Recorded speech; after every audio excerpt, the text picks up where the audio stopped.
Jemaat yang dikasihi oleh Tuhan kita Yesus Kristus, tiba saatnya kita akan merenungkan sebagian daripada firman Tuhan sebelum kita memasuki istirahat malam. Namun sebelumnya, marilah kita berdoa. Bapa di surga, terima kasih atas segala berkat dan kemurahan-Mu yang telah memimpin perjalanan hidup kami dari pagi hingga kami memasuki malam. Tuhan, kuatkan kami dalam berbagai-bagai aktivitas sehingga kami boleh memuliakan nama Tuhan. Sebentar kami akan merenungkan sebagian daripada firman-Mu. Tuhan, kuasai hati pikiran kami supaya kami sungguh-sungguh memahami apa yang Tuhan kehendaki untuk kami lakukan di dalam setiap perjalanan hidup kami. Terpuji nama-Mu Bapa kekal selamanya, inilah doa kami di dalam nama Tuhan Yesus. Amin. Ya, jemaat yang dikasihi oleh Tuhan, adapun firman yang akan kita renungkan bersama diambil dari surat Rasul Paulus kepada jemaat di Korintus. 1 Korintus pasalnya yang ke-15 mulai ayat 29 hingga 34 di atas judul kebangkitan kita. Demikian firman Tuhan.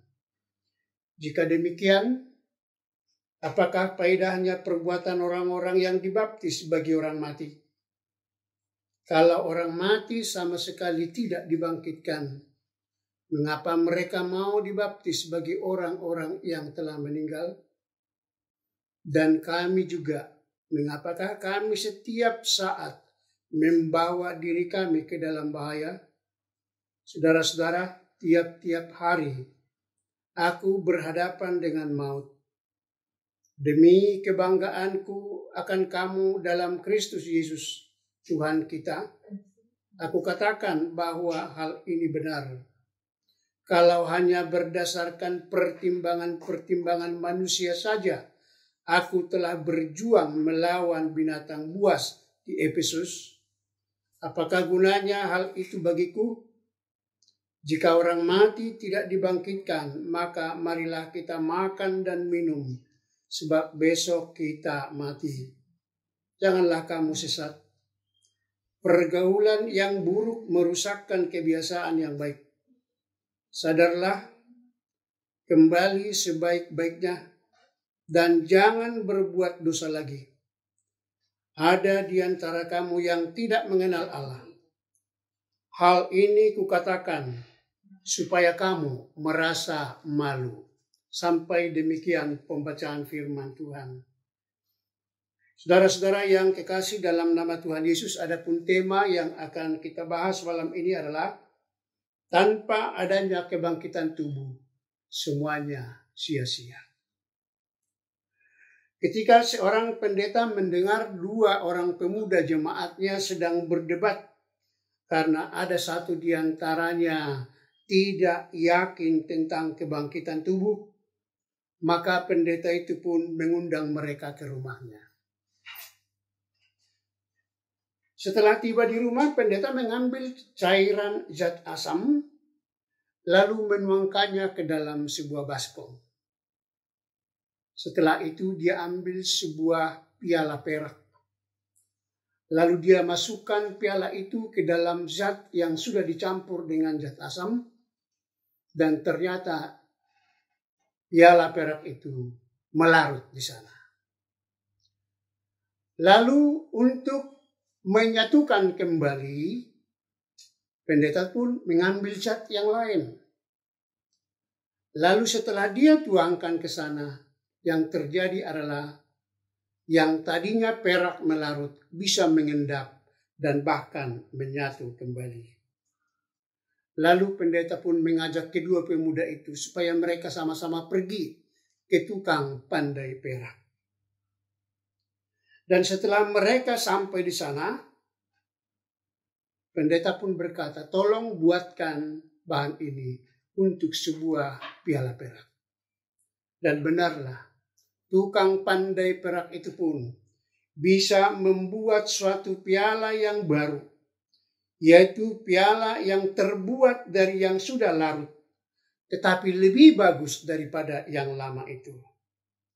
Lalu pendeta berkata kepada kedua pemuda itu, "Jika saya bisa melarutkan piala dan tukang pandai piala menciptakan sebuah ciptaan yang baru, bahkan yang lebih baik daripada yang lama, mustahilkah bagi Allah membangkitkan manusia sekalipun manusia sudah menjadi tanah atau debu?"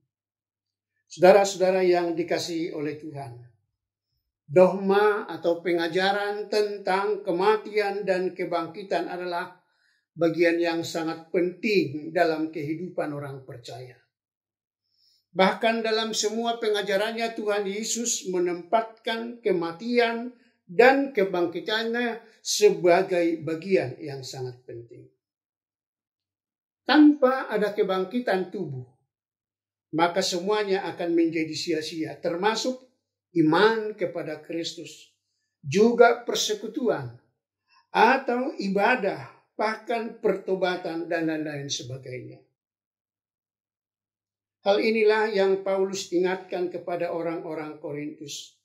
Sebagaimana tidak ada gunanya baptisan bagi orang yang sudah mati, maka demikianlah tiada guna dan artinya menjadi pengikut Kristus tanpa ada kebangkitan tubuh.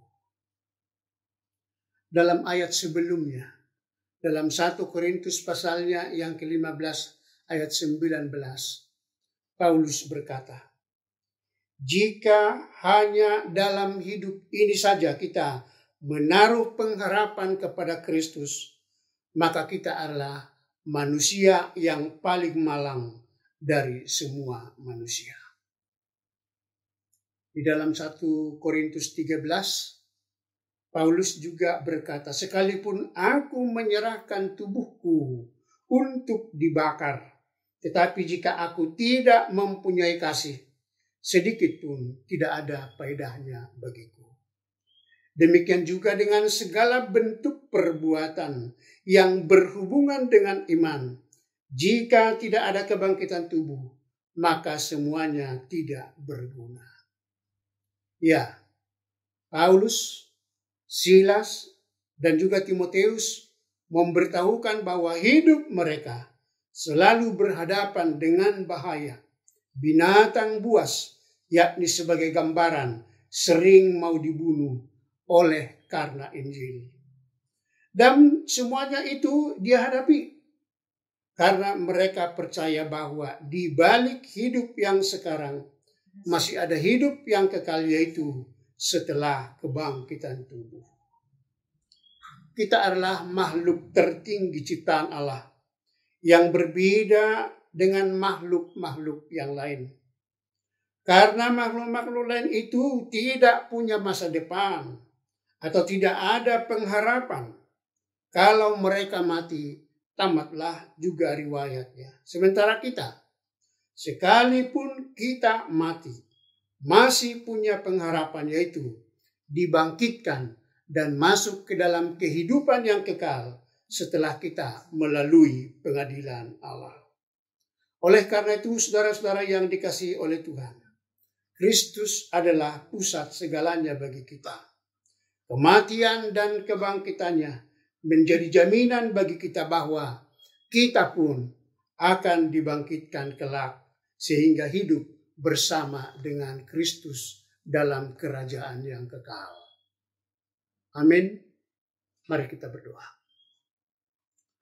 Terima kasih Tuhan untuk kebenaran firman-Mu yang telah kami renungkan bersama, yang menguatkan hati pikiran kami bahwa di balik hidup kami yang sekarang ini masih ada kehidupan yang baru, kehidupan yang kekal, yaitu setelah kami dibangkitkan akan bersama-sama dengan Kristus dalam kerajaannya. Terima kasih Bapa, meteraikan firman-Mu dalam hati dan pikiran kami, supaya kami tidak takut menghadapi segala bentuk penderitaan di dunia ini. Karena itu adalah hanya sementara. Tetapi ketika kami bangkit nanti, tubuh kami menjadi tubuh yang baru, yang memiliki kekekalan bersama dengan Bapa.